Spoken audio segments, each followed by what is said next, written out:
Oi, pessoal! Voltamos agora à nossa programação normal e vamos fazer agora as explicações e a correção da semana 1 do PET 6 do sexto ano. Bom, a correção começa na página 66 e a primeira atividade é essa que aparece aí no quadro. Tá assim, ó, observe a charge abaixo e explique como ocorreu a queda do Império Romano. A charge mesmo não explica e mais. A pergunta não fala sobre a charge em si. Então vamos relembrar, porque isso já foi falado no finalzinho do PET 5, como que ocorreu o fim do Império Romano.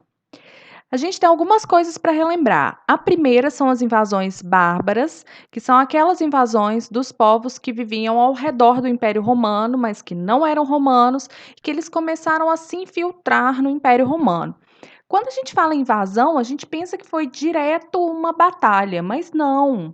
Os povos bárbaros, em alguns momentos nas fronteiras, eles passaram a interagir com os romanos, seja através de casamentos, seja através do comércio, ou ainda quando o exército romano começa a precisar de mais contingentes e eles começam a usar esses povos bárbaros pagando para eles. Então, quando a gente fala em invasões bárbaras, a gente está falando de um negócio muito grande.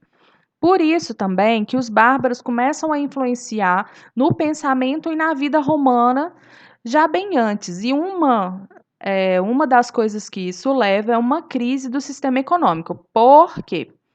Porque os romanos, o Império Romano, estava baseado na ideia do escravismo, sendo que esses escravos vinham dos lugares que os romanos ganhavam e os povos perdedores transformavam em escravos. Como o exército romano passa a ter sucessivas derrotas, esse escravismo diminui e, a partir de então, é necessário mão de obra. Essa mão de obra que passa a ser usada é chamada de colonato. Como é isso? Algumas pessoas passam a viver na zona rural, naqueles grandes latifúndios patrícios, e são feitas leis de forma que esse colono não poderia sair daquele lugar. É a origem da classe social servil que é muito presente durante a Idade Média. Outro fator do fim do Império Romano foi o crescimento do cristianismo, sendo que isso não aparece no texto do PET, mas é importante compreender que o cristianismo leva a um novo pensamento, e principalmente um pensamento que diminuía o poder dos romanos, diminuindo também o poder do imperador, que não era considerado um deus. Então, voltamos para a questão, né? A resposta fica: o fim do Império Romano está ligado a uma série de problemas, como as invasões bárbaras, crises econômicas, o crescimento do cristianismo e disputas políticas internas. A atividade 2, que está na página 67, volta no termo bárbaros. E aí traz também uma charge, e essa charge não é discutida pelo PET, ela está aí mesmo só para ilustrar. As perguntas são as seguintes: a letra A, quem eram os bárbaros e como eles influenciaram a queda do Império Romano? Já foi falado no PET 5, mas voltando, os bárbaros eram povos não românicos, suas invasões intensificaram a crise do Império Romano. Já havia uma crise antes, eles só aumentaram. Cite algumas contribuições dos povos bárbaros para a formação da Europa Ocidental. Como eu falei um pouco antes, os povos bárbaros influenciaram profundamente no modo como a sociedade feudal passou a se organizar, seja a questão do pensamento de lealdade, seja por práticas de organização agrícola. Então, na agricultura e na ideia de lealdade do servo com o senhor feudal, isso foi extremamente importante e é uma herança dos povos bárbaros. A letra C está pedindo para pesquisar o atual termo bárbaro. E aí nós vamos no nosso amigo Google.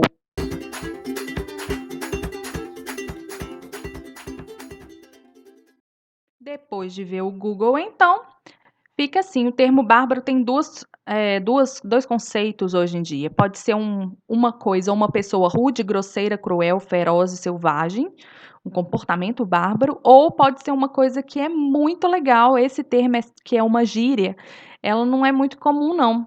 E tá aí na charge que aparece no PET na atividade 2. A letra D pergunta uma coisa muito pessoal, Que aí eu não vou discutir sobre isso, acho até que foi uma péssima ideia isso ter aparecido no PET, mas você pode responder. Em sua opinião, atualmente há grupos opostos que consideram o outro bárbaro. Qual a sua posição diante desses conflitos? Então, essa daí vai ficar para você. A atividade 3, que está na página 67 e 68, ela já discute o conceito da Idade Média, mas isso, assim, está parecendo nada aqui. Vamos ver de onde vem esse conceito. Antigamente, dividia-se a história em alguns períodos. Haviam marcos para essa divisão. Essa divisão não é muito usada hoje. Em alguns momentos ela é, mas ela não é tão assim fixadazinha.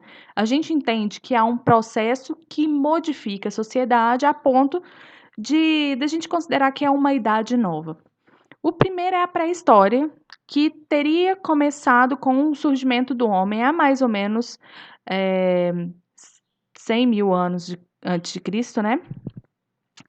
Aí a pré-história finaliza quando tem o surgimento da escrita, que não é certo ainda o surgimento da escrita, mas teria acontecido mais ou menos 4 mil anos antes de Cristo. Por que que isso é um marco para o começo da história de verdade? Porque os antigos historiadores utilizavam como fonte histórica apenas fontes escritas, então por isso a escrita é considerado o início da história. Aí então começa a Idade Antiga. Durante a Idade Antiga, Jesus nasce e é um marco fundamental para o nosso calendário. Então, o nascimento de Cristo, o ano de nascimento de Cristo, é considerado o ano 1 da nossa era, que é a era cristã. Há um tempo antes de Cristo e há um tempo depois de Cristo. A Idade Antiga teria finalizado quando Roma é finalmente invadida e o Império Romano do Ocidente cai na mão dos bárbaros no ano 476 depois de Cristo. A partir daí começa a Idade Média, que finalizaria quando a cidade de Constantinopla, que era a sede do Império Romano do Oriente, é invadida pelos turcos no ano de 1453. Aí começaria a Idade Moderna, que finaliza com a Revolução Francesa e os pensamentos que vêm a partir da Revolução Francesa em 1789. Nós estaríamos vivendo a idade contemporânea, com o tempo, ao mesmo tempo. Essa divisão não é certinha, não é perfeita, mas, por incrível que pareça, é ela que se pergunta no PET. Então, é possível questionar a expressão idade média? Claro, é possível questionar ela. Por que ela é média? Por que ela não é superior, inferior? Isso está de acordo com quem pensou sobre ela lá no Renascimento. Quais fatos marcaram o início e o fim da Idade Média? O início é marcado pela queda de Roma em 476 e o final pela tomada de Constantinopla pelos turcos em 1453. Quais as grandes realizações e transformações desse período? Há inúmeras realizações, afinal, a gente tem aí quase 1000 anos, que não foi um tempo que não aconteceu nada, aconteceram muitas coisas em vários lugares do mundo. Então, por exemplo, intensos debates teológicos, grandes reinos, formação de novas classes sociais, novas tecnologias no campo e outras diversas coisas.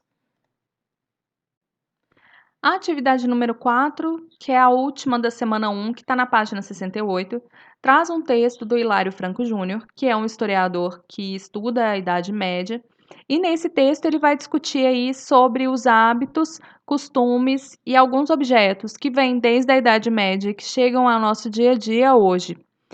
O texto é bem legal, você deve ler para você entender direitinho do que ele fala, mas vamos passar direto para as perguntas que são até simples. A letra A pede para você citar alguns objetos. E aí, no texto, a gente descobre os botões, os óculos, o vidro, a colher, que são objetos que foram inventados durante a Idade Média. Na letra B, está pedindo alguns costumes medievais que são usados até hoje. Aí, nós temos o costume ainda de usar roupas de baixo. Claro que essas roupas modificaram com o tempo, mas a gente ainda tem esse costume. Observar-se através de um espelho, também é um costume que a gente usa até hoje. Há outra forma de se observar? Claro que há. Vocês já viram e vocês talvez já fizeram. Em algum lugar você quer se ver, não tem espelho, aí você liga a câmera do seu celular para se ver lá, arrumar o cabelo. Bom, analisar o tempo pela janela, então analisar assim o clima, olhando a janela, você abre a janela e fala: "Ah, vai chover", ou "Ah, não vai chover", é um hábito. Consultar as horas em um mecanismo fixo.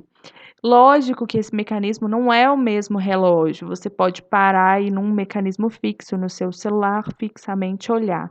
Qual que é a diferença? Que antigamente, antes de um mecanismo fixo, a hora ela é vista através de algo da natureza, um relógio de sol, por exemplo. É isso, espero que você tenha gostado dessa correção dessa semana, que ele tenha te ajudado esse vídeo. Então, inscreva-se no canal e curte o vídeo.